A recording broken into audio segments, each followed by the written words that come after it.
AI 디지털 교과서를 구입한 나라들이 다시 종이책으로 회귀하고 있습니다. 이런 부분들에 대해서는 절대 간과해서는 안 됩니다. 그래서 혹여 교육감님이 옳고 제가 틀린 주장을 한다 하더라도 이 공론화 과정은 수차례, 수십 차례, 수백 차례 거쳐서 이 AI 디지털 교과서에 대한 검증 과정을 거쳐야 되는 겁니다. 저는 이게 가장 중요하다고 봐요.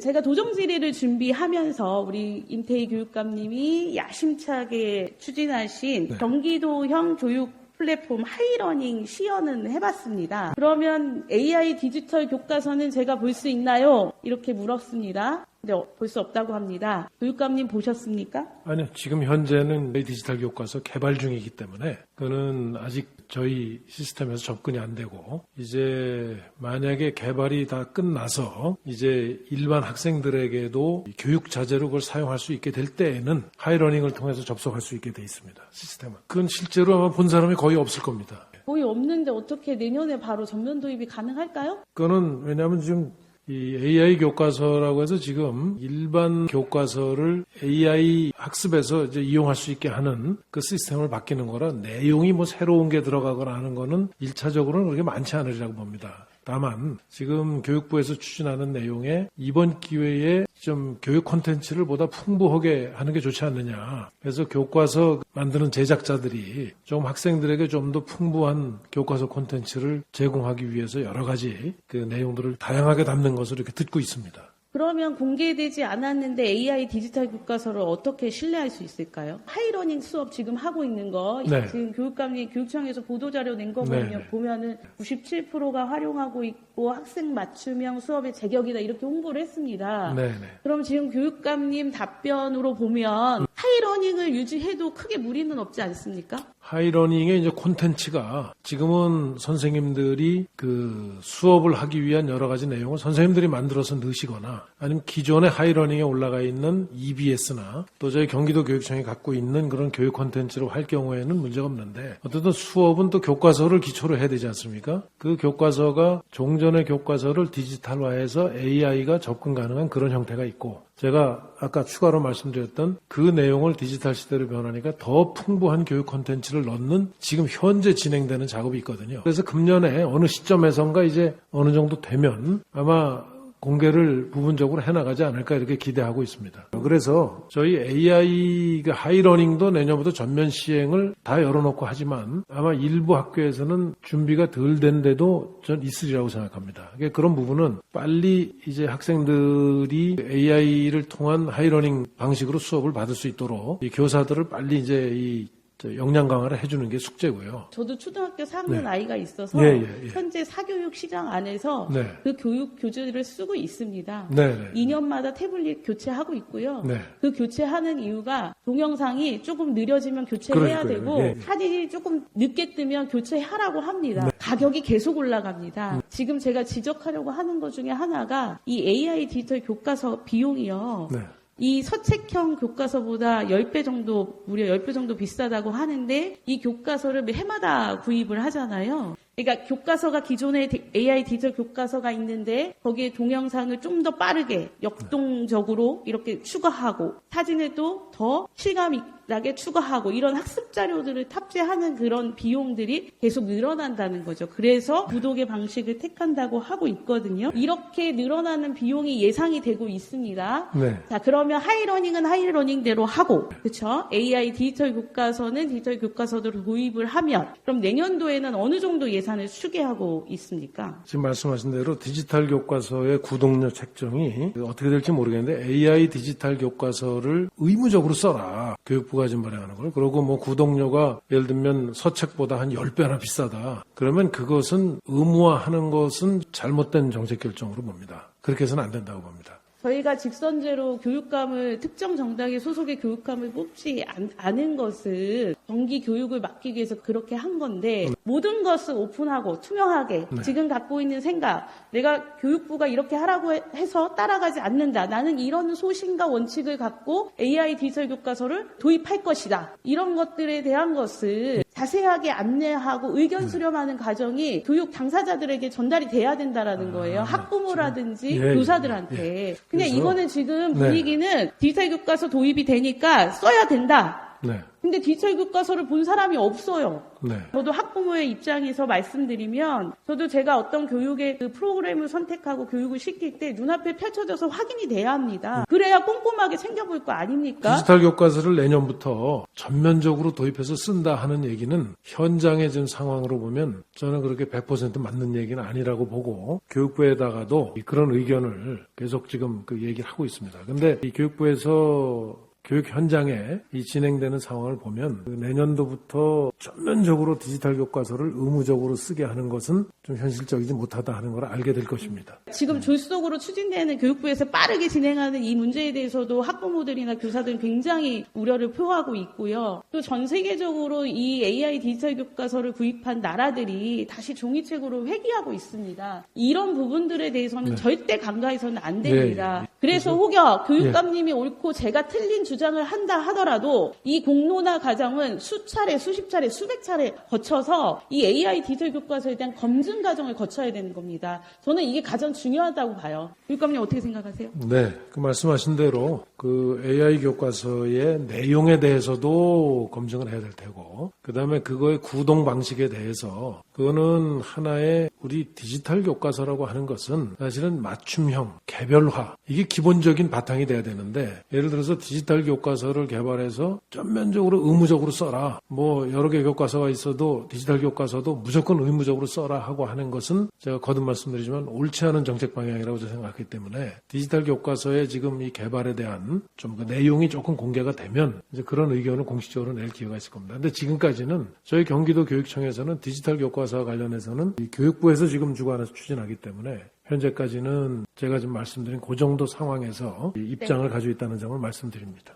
딥페이크 관련해서 좀 질의하겠습니다. 걱정 많으시죠? 교육감님도? 걱정이 많지만 어떻게 해야 될지 우리 학부모들도 그렇고 교사들도 그렇고 굉장히 난감한 상황입니다. 저는 지금 디지털 성범죄 관련한 지금의 상황이 거의 디지털 사회 재난 수준으로 위중하다고 좀 보고 있거든요. 공감하십니까? 네, 지금 지적하신 대로 이게 종전 같으면 생각할 수 없는 이런 범죄 행위인데 심지어 이게 심각한 것은 본인이 인지하지 못하는 경우도 있고 또 이거 하는 사람들도 이게 범죄 행위인지 그냥 장난삼아 한 건지도 모르고 만들어서 유통시키는 경우도 있고 이래서 이게 잘 드러나지도 않고 파악도 안 되는 이런 문제가 있어서 그러나 피해자는 엄청난 충격을 받게 되거든요. 이거에 대해서. 그래서 이게 수사기관도 그렇고 저희 교육당국도 그렇고 아마 국가적으로도 이 문제는 지금까지 없던 저희들이 경험하지 못한 이런 어떤 범죄 유형이기 때문에 상당히 대처하는 데 지금 조금 어려움이 있다는 점은 솔직히 말씀드립니다. 자, 이거는 세 가지로 좀 봐야 될 것 같습니다. 예방 차원에서 하나를 봐야 되고요. 그 다음에 처벌을 강화하는 거에 대해서 어떻게 협력하고 우리가 방향을 제시할 것인가. 그 다음에 피해자가 발생했을 때 어떻게 치유하고 치료하고 지원할 것인가. 이 세 가지 축이 있다고 봅니다. 지금 그 교육감님이 보도자료랑 이렇게 통해서 엄중하게 대처하겠다라는 의지를 강하게 밝히셨는데 한계가 있지 않습니까? 교육감으로서는 수사기관이 아니니까. 그래서 예방 측면에서는 본 의원이 좀 제안을 하려고 합니다. 이 예방교육은 굉장히 세분화돼야 되고 구체화돼야 됩니다. 근데 제가 자료를 경기도교육청에서 받아보니까 그게 지금 시대에 맞는 디지털 성범죄에 관련한 교육 내용하고는 좀 동떨어져 있습니다. 이 부분을 다시 재설계하십시오. 그리고 두 번째는 미디어 리터러시 교육을 하셔야 됩니다. 이 미디어 리터러시 교육이 왜 중요하냐 하면 우리가 그 유튜브라든지 이런 플랫폼들이 알고리즘에 의해서 되기 때문에 아이들이 어느 순간에 어떠한 것을 마주할지 누구도 모릅니다. 그래서 어릴 때부터 이 미디어 리터러시에 대한 그 윤리 교육이랑 또 이 기술의 활용을 어떻게 할 것인지 어떻게 하면 잘 쓰는 것인지 이런 것들이 필요합니다. 그래서 내년도 2025년도 본 예산에 혹여 빠르게는 뭐 추경이 세워질 수 있으면 이 디지털 성범죄에 관한 예산을 구체화해서 반영하시기 바랍니다. 동의하십니까? 지금 말씀하신 사항에 대체로 동의하고요. 네. 지금 디지털 교재 재발급 이 문제는 사실은 우리나라의 이 디지털 시민교육에 대해서 그렇게 체계적으로 돼 있는 게 없어서 지금 이제 저희가 아마 경기도교육청이 요 문제는 이제 공약 때부터 교육감 당선될 때부터 요거는 내걸어서 이 전문가들하고 계속 요 문제는 이제 보고 있습니다. 세계적으로 요거에 대한 전문가 또 이걸 사회 운동으로 벌려나가고 있는 어떤 그 기업들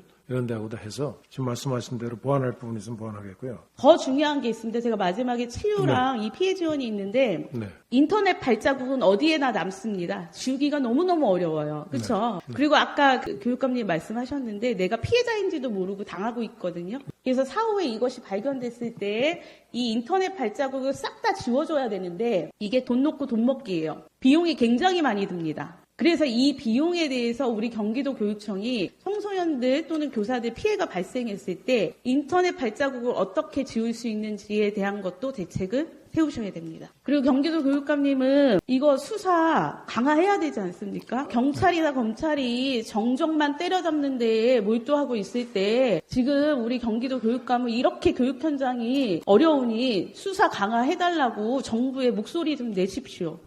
요즘 딥페이크 관련해서 굉장히 이야기가 많습니다. 우리 지금 경기 남부자치경찰위원회하고 경기 북부자치경찰위원회가 있습니다. 여기서 하는 주요한 사업 중에 하나가 SPO를 지원하는 사업이 있습니다. 이 SPO가 뭐냐 하면 학교 전담 경찰관이거든요. 근데 이 실상이 굉장히 열악합니다. 어떻게 열악하냐 하면 경기도 내 한 170여 명의 SPO가 있는데 1인당 11개 학교를 담당하고 있습니다. 한 명이. 네. 2025년도 예산을 편성할 때 이 SPO 사업에 대해서 다시 한번 점검하고 우리 자치경찰위원회를 통해서 각 학교에 보내는 전담 경찰관들이 이 딥페이크 예방 관련해서 어떠한 사업 지원을 할 수 있는지 좀 지사님이 챙겨야 될 것 같은데 검토하시겠습니까? 네, 검토하겠습니다. 마침 이번에 남부경찰위원회하고 이제 북부경찰위원회 아주 훌륭하신 두 분 위원장을 모셔서 아주 의욕적으로 일하고 계십니다. 두 분 위원장님하고 상의해서 적극적으로 검토하도록 하겠습니다. 네, 마지막으로 용인 서부 소방서가 개청을 했습니다. 이제 청사 신축이 남아있고 지금 행정 절차를 진행 중에 있습니다. 이 서부 소방서가 차질 없이 예정대로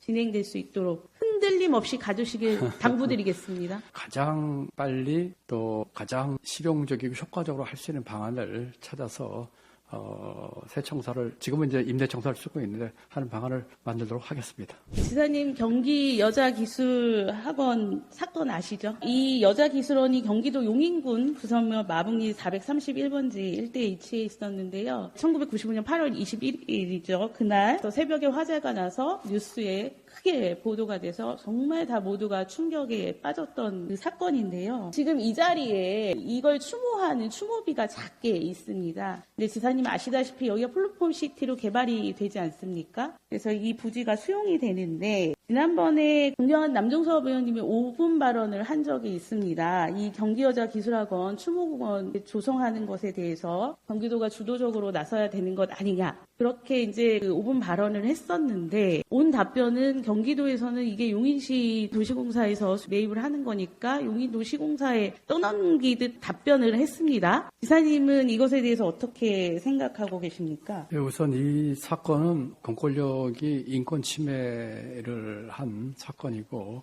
거의 60년 전 일이긴 하지만 이 당시 운영했던 경기도가 책임이 있다고 생각을 합니다. 공권력으로 인한 인권 침해에 대해서는 과거 일이지만 책임감 갖고 대책을 만들겠다. 또 충분히 또 용인시 등과도 협의를 해가지고 이분들을 추념하고 또 이렇게 앞으로 이 공공기관이 또는 공권력이 인권 침해하는 일이 다시는 없도록 하는 그런 경종으로 삼았으면 좋겠다는 생각을 하고 있습니다. 지사님의 행정적 결단이 다시 한번 필요할 때입니다. 장단 있게 해주십시오. 용인시나 용인도시공사에 미루지 않았으면 좋겠습니다.